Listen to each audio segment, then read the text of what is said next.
گناہوں کی رسوائی سے بچنے کے لیے حضرت امام زین العابدین علیہ السلام کی دعا۔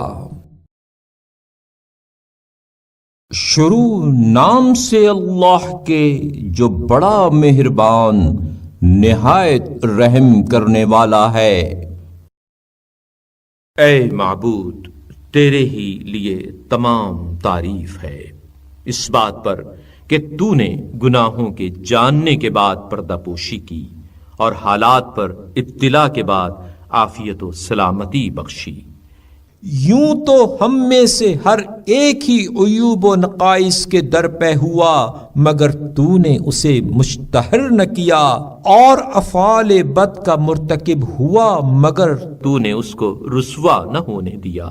اور پردہ خفا میں برائیوں سے آلودہ رہا مگر تو نے اس کی نشاندہی نہ کی۔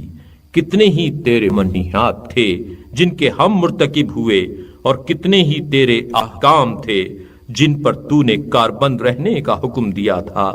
مگر ہم نے ان سے تجاوز کیا، اور کتنی ہی برائیاں تھیں جو ہم سے سرزد ہوئیں، اور کتنی ہی خطائیں تھیں جن کا ہم نے ارتکاب کیا،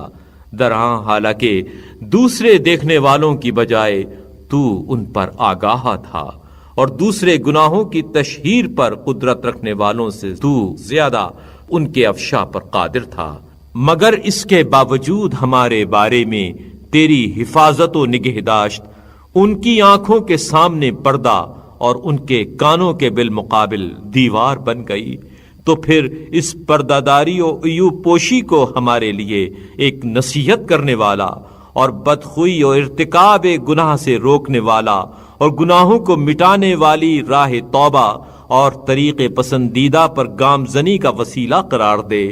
اور اس راہ پیمائی کے لمحے ہم سے قریب کر، اور ہمارے لیے ایسے اسباب مہیا نہ کر جو تجھ سے ہمیں غافل کر دیں،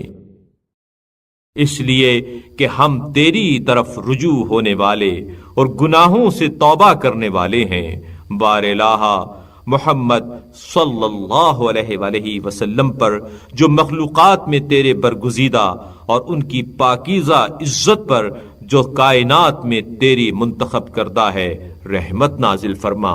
اور ہمیں اپنے فرمان کے مطابق ان کی بات پر کان دھرنے والا اور ان کے احکام کی تعمیل کرنے والا قرار دے۔